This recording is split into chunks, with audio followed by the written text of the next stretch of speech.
This is an update.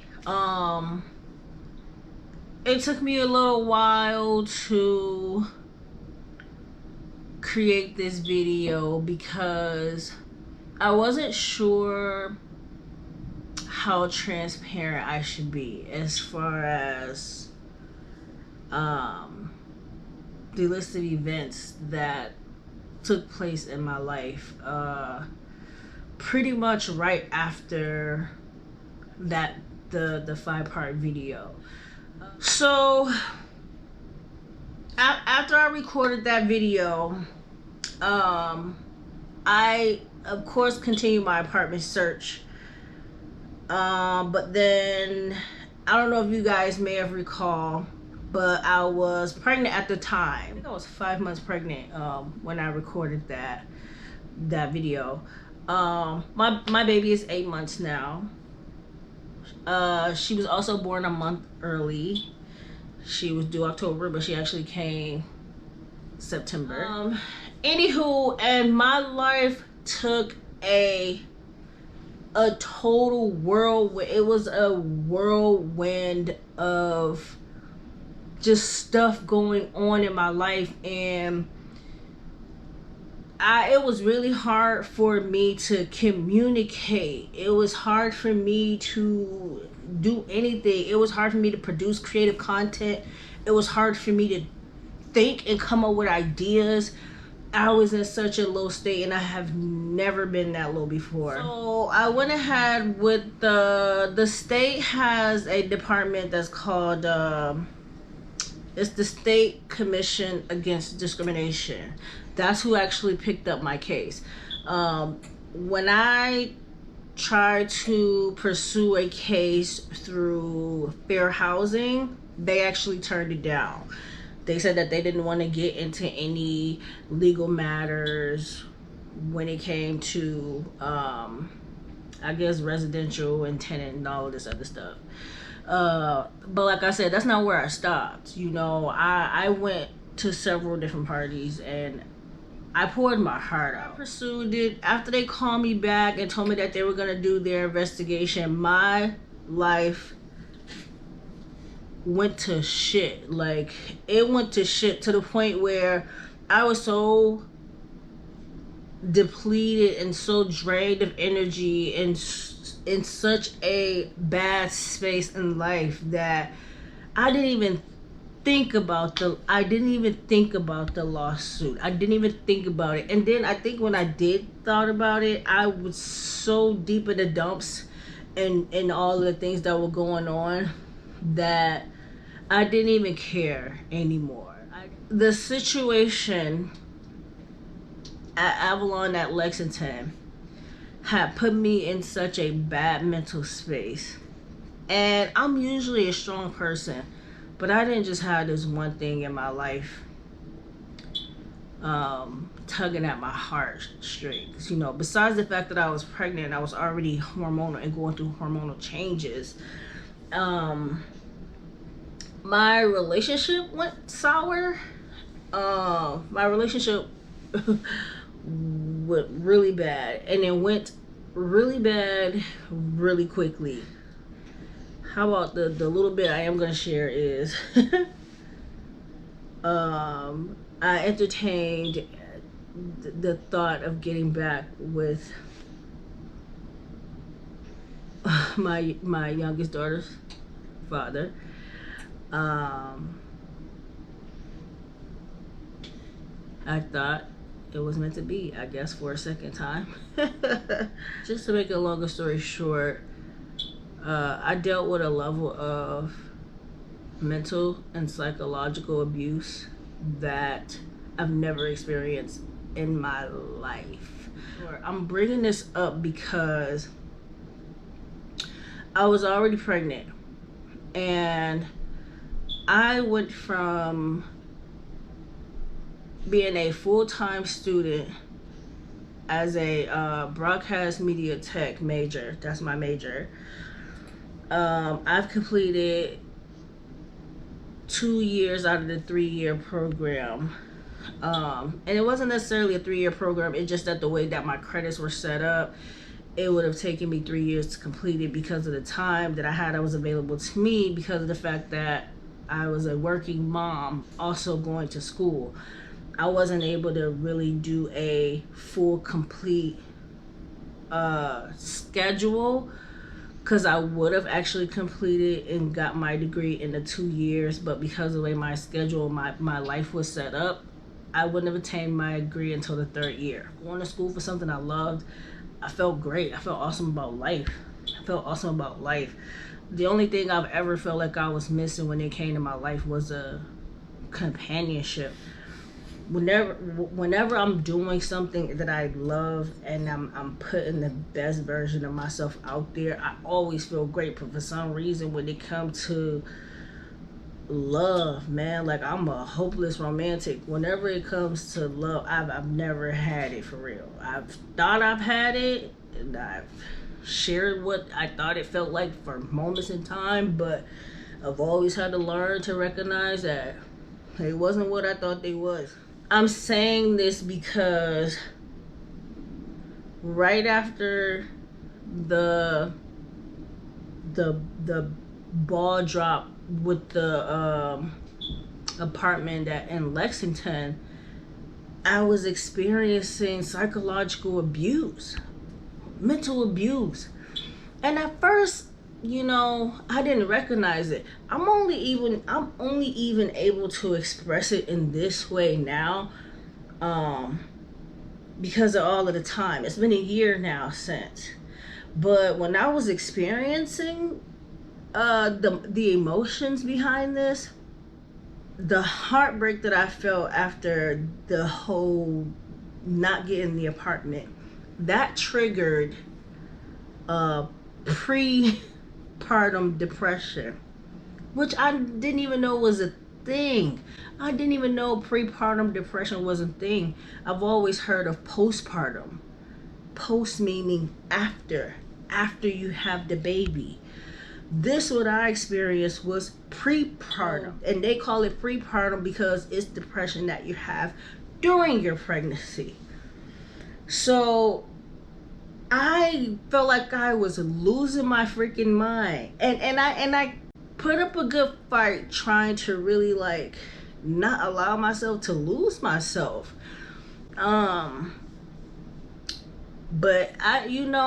my mental state, I feel like it just went in and out, and mostly because of the high tension and aggressive arguments that I was having with the father of my child. And it was even more frustrating and devastating because I kept trying to be cool and content. I don't like being confrontational. I don't like being argumentative. There was at one point a time in my life where I used to be very pop-offish, but at this point in time in my life, I got a couple notches under my belt. I'm going on my 4th kid. I'm working as an Uber driver. I've been working, as of now, this year, currently, I've been an Uber driver for 7 years. The last 5 years, I've been doing Uber consistently as my full-time income. I quit my job as a supervisor when I was working at Mass Art College. I quit my job there to go to school full-time, well, part-time, or whatever the case may be. And I utilize Uber to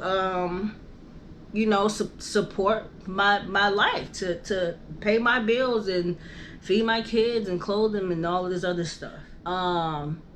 And I felt so low that I wasn't suicidal, but I was at a point where I felt like giving up on everything that I've ever working hard for. Everything I've ever working hard for. I've never been the type to just, because I'm on the system, I just try to live off of, get everything free. I've been trying to get off the system since I've been on the system. Since I've been on the system, I've been working and trying to figure out, how do I transition out? I never wanted to use having housing as this cushion to feel like, oh, I get to live free type of thing. I've always wanted more out of life. Always. So for anybody who ever looked at me or said I wasn't or didn't, so I said all that to say, so I'm experiencing these emotions. And I don't want to get too deep into the relationship stuff, but everything just ended up going kind of crazy. I had took a few weeks off of work, especially the last couple of months where my belly really was showing. So between 6 months I stopped working. So the 7th month and the 8th month I'd stay home, but I wasn't getting any support financially. I had a baby coming. There were things that I had still needed that I didn't have. There were things that I was putting their requests for when it came to the partner. He was not providing. And so I was like, you know what? I have to go back to work because I refuse to leave myself stranded. Like I'm not about to leave myself stranded. So I ended up going back to work. Literally, I probably literally got like a week or a week and a half worth of driving, because I went out one day to drive. I went home and luckily one of my friends was with me. Same day after I was driving work, I went into labor. And like I said, the baby came a month early. She came 4 weeks early. Now, I'm adding this information because, first of all, I had no business out there working. The person that I was with should have been trying to provide and being helpful, but he was being very manipulative. He had some other girl tucked off in the corner somewhere. He had told me that he wanted to be with me, and he always wanted to be with me, and he had never had nothing serious and all this other stuff. It was a lot. He couldn't produce anything. When I say, I mean financially, like nothing. What he did was he begged me to help him financially, and I'm going on child number 4. I can't. But there was more stuff that was just said to my ears that went filtered through my mind, and like I said, it put me in a state of mind where I was so drained. I couldn't clean. I didn't want to cook. I was always in a bad mood. I cried 24/7. I got to the point where I just wanted to lay down. There were moments to be celebrated where I tried to put forth the effort to do something. Like my oldest daughter had ended up graduating from high school. Although I was still feeling very low and depressed, I didn't want to take nothing away from her. So I went to a graduation. I invited family and friends out for dinner at a really nice restaurant. And it turned out well, but he even talked crap about that. Told me I went out of my way and I was doing too much and I really couldn't afford it and all this other stuff. And the crazy part is I could have afforded, I could have. But it was so draining. And I'm saying all this to say because, as I reflect back, I'm glad that I'm out of that mindset. I am still healing. Normally, I'm a very happy, bubbly, motionful type of person. I'm the type of person that when I talk and I say I'm running with my hands. If I say I'm writing, I'm scribbling in the air. If I say I'm swinging, I'm swinging. Like, very animated, okay? I'm usually a very animated person. But I'm still healing. Sometimes when I reflect, I still hurt. I try not to ruminate and I try not to reflect too much on the bad. I've learned a lot too, though. I recognize that a lot of people portray their own insecurities on me. And before I recognized that that's what it was, it made me kind of turn on myself, if that even makes sense. You know, it made me look at myself like I was a bad person, because like, why do people treat me like that? Or why do people say this? Or why do people do this? Or why do people always try to nitpick at that? And what it really is people own insecurities that they try to put on you. So I'm having all these feelings. I'm feeling real down. I've had like these, I feel like these just really, really emotional breakdowns. Like, just really, they were really bad. Like, it was maybe once or twice, but it got to a point where I was just so hurt by all the things that were said to me and all the things that were happening and that was going on, that I remember going to my car and just screaming. I've never in my life been so hurt before. I've never been that hurt before. So the baby came early. While I'm in the hospital delivering the child, we only stayed in the hospital for 3 days. The day I got there, delivered as soon as I got there, that night and another night, and we were out the next day. So technically we were there for like 2 nights, but it felt like 3 days. But I'm making this a point because